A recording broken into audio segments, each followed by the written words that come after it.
আসসালামু আলাইকুম friends, welcome to my channel আশার আলো গার্ডেনিং। তো আপনারা সকলে কেমন আছেন? আশা করি আপনারা সকলে খুব ভালো আছেন। আশার আলো গার্ডেনিং চ্যানেল সবসময় চায় কীভাবে আপনাদের সামনে নতুন কিছু বিষয় উপস্থাপন করার। তো আজকে একটা খুবই গুরুত্বপূর্ণ বিষয় নিয়ে আপনাদের সামনে আমি আবার হাজির হয়েছি। আমি আশারুল। তো আপনাদের কাছে একটা রিকোয়েস্ট, যিনারা আমার ভিডিওটি দেখছেন তিনারা অবশ্যই ভিডিওটি স্কিপ করবেন না। কেন স্কিপ করলে যিনারা ছাদ বাগান করেন বা যিনারা বাগান করেন আজকে হয়তো কোনো একটা বড় ধরনের ক্ষতির সম্মুখীন আপনারা হয়ে যাবেন। কেন আজকের বিষয়টি খুবই গুরুত্বপূর্ণ। একটা বিষয়ের জন্য হয়তো না জানার কারণে বা না মানার কারণে হয়তো আপনার সাধের যে ছাদ বাগানের বা যেখানেই লাগান না কেন যে ছাদের গাছটাও হয়তো মারা যেতে পারে। তো আমরা যারা প্রকৃতি প্রেমী বা বাগান প্রেমী আমরা তো সবসময় চাই নিচে সুস্থ থাকতে, প্লাস আমাদের গাছকেও সুস্থ রাখতে। তা চলুন আজকে একটা খুব গুরুত্বপূর্ণ বিষয় নিয়ে আলোচনা করছি। আশা করি আপনারা ভিডিওটি সম্পূর্ণ দেখবেন। নীল নব ঘনে আষাঢ় গগনে তিল ঠাঁই আর নাহিরে ওগো আজ তোরা যাসনে ঘরের বাহিরে। তো আজ ফ্রেন্ডস অনেক অপেক্ষার পরে অবশেষে আমাদের ওয়েস্ট বেঙ্গল সহ আমাদের নদিয়াতে সমগ্র ওয়েস্ট বেঙ্গলেই বৃষ্টি চলে এসেছে। তো বাচ্চাদের আমরা যতই ঘরের বাইরে যেতে বারণ করি বা বড়দের যেতে বারণ করি, কিন্তু আমাদের কেউ না গিয়ে তো থাকতেও পারবো না, কেন আমরা বিভিন্নজন বিভিন্ন পেশার সঙ্গে যুক্ত থাকি। তো মেনলি আজকে বিষয় যেটা বলতে চাচ্ছি সেটা হচ্ছে খুবই গুরুত্বপূর্ণ বিষয়। তো আপনাদের বললাম, তো আপনারা কেউই ভিডিওটি স্কিপ করবেন না। আজকের বিষয়বস্তু হচ্ছে যে বর্ষাতে, এই যে বর্ষা এখন আমাদের এখানে রানিং চলছে, তো বর্ষাতে আপনি গাছকে কীভাবে ভালো রাখবেন বা বর্ষাতে গাছকে ভালো রাখার টিপস বলতে পারেন। বেশ কিছু টিপস আপনাদের বলবো, যে টিপসগুলো ফলো করলে আপনারা আপনাদের গাছকে ছাদের গাছটা হয়তো ভালো থাকবে বা আপনার বাগানটাও ভালো থাকবে। তা চলুন একে একে শুরু করছি কথা না বাড়িয়ে। তো ফ্রেন্ডস, এই যে আমার টবগুলো, আপনারা টবগুলো বা পটগুলো যেটাই বলুন, এই যে আপনারা লক্ষ্য করুন, একটা টবও কিন্তু আমার জল নেই, একটা টবে জল জমে নেই। তো সর্বফার্স্ট আপনাদের যেটা ধ্যান দিতে হবে সেটা হচ্ছে জল জমার বিষয়টা। টবে যেন কোনো মতেই জল জমতে দেবেন না। আপনারা ভালো করে লক্ষ্য করবেন। একটা ছোট্ট টব দিয়ে আপনাদের বোঝায়। এই যে টবে ধরুন একটা গাছ লাগানো আছে, তো এর যদি কোনোটা জল জমে যায় এর নিচটা আপনারা খেয়াল করবেন। হ্যাঁ, এই যে নিচটা খেয়াল করবেন যে নিচের ড্রেনেজিং ব্যবস্থাটা ঠিকঠাক আছে কি না। তো এক নম্বর টিপস হলো এটা, জলটা জমতে দেবেন না। আর বর্ষাতে এই সময়তে সেটা হচ্ছে আপনারা কোনো রকমের গাছে খাবার দেবেন না। কেননা এই সময় ধরুন এখন বৃষ্টিতে আপনারা যত জানেন যে বৃষ্টির জলে অনেক রকমের মাইক্রো নিউট্রিয়েন্টস যেগুলো গাছের দরকার, যেমন potassium, magnesium, calcium, uric acid, আরও অনেক রকমের খনিজ পদার্থ বৃষ্টির জলে থাকে।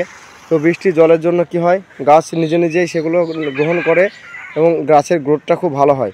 তো আপনারা 2 নম্বর হচ্ছে যে আপনারা এই সময়তে গাছে খাবারটা দেবেন না।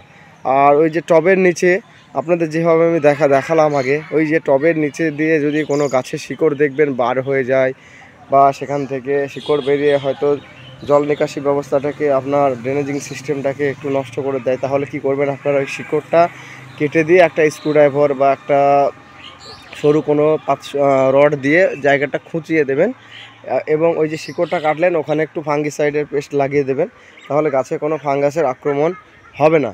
আচ্ছা, তারপরে হচ্ছে যেটা আপনাদের বলছি যে আপনাদের দেখবেন বর্ষার সময়, বর্ষা মানেই আগাছার সম্পদ। এই যে দেখুন এখন কিন্তু অনেক রকমেরই আগাছা আপনার টবে জন্মাবে। এই যে দেখুন, তো আগাছাটা মেনলি এখন তুলবেন না, কেন এখন যদি আপনি আগাছাটা তুলতে যান তাহলে সেই আগাছার সঙ্গে অনেকগুলো মাটি আপনার কিন্তু উঠে পড়বে। তো সেই কী হবে, ওই মাটিটা আপনার ক্ষতি করবে। যেমন এদিকে এই যে মিলি ফুল গাছটা একটা অনেকটাই বড় ধরনের একটা ঘাস বেরিয়েছে, এই যে দেখুন আপনাদের দেখাচ্ছি।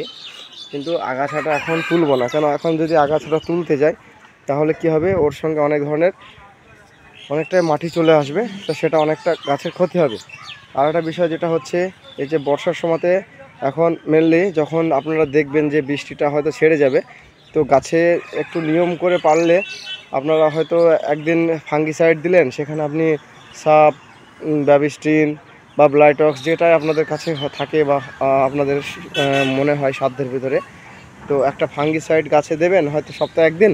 তারপর একদিন পেস্টিসাইড বা কীটনাশক যেমন প্রফেক্ট সুপার আছে, কেউ যদি ভাবেন যে জৈবভাবে দেবো তাহলে সেটা কাকা দিতে পারেন, বা আপনারা যে কোনো সারের দোকানে গিয়ে বা যে কোনো ওষুধের দোকানে গিয়ে সাজেস্ট মানে তেনাদের সঙ্গে মতামত নেবেন যে এই সময়তে কি দেওয়া যায়।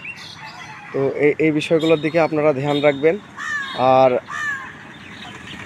আর একটা বিষয় হচ্ছে, এই যে টবের মাটিগুলো এখন যে পজিশনে আছে, টবের মাটিগুলোকে এই পজিশনে রাখবেন। মানে এই যে দেখুন, এই যে প্লেন হয়ে আছে মাটিগুলো, এখন আপনারা খুঁচিয়ে দেবেন না বা মাটিগুলো হালকা খুঁড়বেন না। আমরা কি করি, অনেক সময় টবের মাটিকে হালকা করে আলগা করে দিই, কেন এই সময় আলগা করবেন না। কেন আলগা করলে কি হবে, এই সময়তে যদি আপনি আলগা করেন তাহলে হয়তো বৃষ্টির জলে মাটিটা ধুয়ে যেতে পারে। আর গাছের দিকে ধ্যান রাখবেন, কোনো গাছকে এই যে দেখুন আমি এই পেঁপে গাছটাকে কিন্তু সাপোর্ট দিয়ে বেঁধে দিয়েছি। ওদিকে আরেকটা দেখায় আপনাদের, সেটা হচ্ছে এই যে আম গাছটাকে দেখুন, একেও আমি সাপোর্ট দিয়ে দিয়েছি। মানে কি বলুন তো, যদি আপনারা ভাবেন যে কোনো গাছের সাপোর্টের প্রয়োজন আছে বা কোনো গাছের সাপোর্ট দিতে হবে, তাহলে অবশ্যই সেই গাছে একটু সাপোর্ট করে দেবেন। আর একটা বিষয় হচ্ছে, এই যে দেখুন এই লেবু গাছটার গোড়াতে এই সময় যদি ভাবেন যে কারোর হয়তো গাছের গোড়ায় অতিরিক্ত গরমের জন্য মালচিং করা ছিল কোনো কিছু দিয়ে, খড় বা কোনো শুকনো পাতা দিয়ে, তাহলে আপনারা কি করবেন, মালচিংয়ের যে যেটা দিয়ে আপনি মালচিং করেছেন না কেন ওইটা মালচিংয়ের এটা একটু সরিয়ে দেবেন। আর গাছের গোড়াতে এরকম যদি পাতা জমে থাকে, শুকনো পাতা, তাহলে পাতাগুলোকে আপনারা তুলে সরিয়ে দেবেন। কেন এই পাতা থেকে না হলে পাতাগুলো পচে কিন্তু গাছের গোড়াতে একটা ফাঙ্গাসের আক্রমণ হওয়ার চান্স থাকে। এই যেমন এটাও আমি সরিয়ে দিচ্ছি, তো এগুলো আপনারা এইভাবে পরিষ্কার করে দেবে। তো যে টিপসগুলো বললাম আপনাদের, টিপসগুলো আপনারা অবশ্যই ফলো করবেন। আশা করি টিপসগুলো যদি আপনারা সম্পূর্ণভাবে মেনে চলেন বা সম্পূর্ণ টিপসটা ফলো করেন, তাহলে আপনাদের বর্ষাতে, প্রচণ্ড বর্ষার হাত থেকে বা বৃষ্টিতে আপনাদের গাছের কোনো ক্ষতি হবে না, সেই সঙ্গে আপনাদের গাছও সুস্থ থাকবে। আর আমরা যারা বাগান করি, আমাদের তো গাছ সুস্থ থাকলে তো আমরাও সুস্থ থাকবো, সেটা আপনারা সকলেই জানেন। তো ফ্রেন্ডস, ভিডিওটি আশা করি আপনাদের ভালো লাগবে, সেই সঙ্গে ভিডিওটি আপনাদের অবশ্যই উপকারে আসবে। আশা করি ভিডিওটি থেকে আপনারা বিন্দুমাত্র হলেও উপকার পাবেন। তো ভিডিওটি আর বেশি লম্বা করছি না। যিনারা আমার চ্যানেলকে দেশ ও বিদেশ থেকে অলরেডি সাবস্ক্রাইব করে রেখেছেন, তিনাদেরকে অসংখ্য ধন্যবাদ আমার চ্যানেলকে সাবস্ক্রাইব করে রাখার জন্য। যিনারা আমার চ্যানেলে নতুন, তিনাদের কাছে একটা রিকোয়েস্ট, আপনারা চ্যানেলটি সাবস্ক্রাইব করে অল নোটিফিকেশন বেল অন করে রাখবেন, যাতে কোনো ভিডিও আমি দিলে সহজে আপনাদের কাছে নোটিফিকেশন চলে যায়। আর লাইক, শেয়ার, কমেন্ট করতে ভুলবেন না, কেননা আপনার একটা শেয়ারের জন্য হয়তো আরও অন্য একটা মানুষের উপকার হতে পারে বা তার গাছটাকে সে রক্ষা করতে পারে। তা প্রত্যেক ভিডিও শেষে যেটা আপনাদের বলি সেটা আবারও বলছি, আপনারা সকলে ভালো থাকবেন, সুস্থ থাকবেন, আশার আলো গার্ডেনিং চ্যানেলের সঙ্গে সদা সর্বদা জুড়ে থাকবেন। ধন্যবাদ।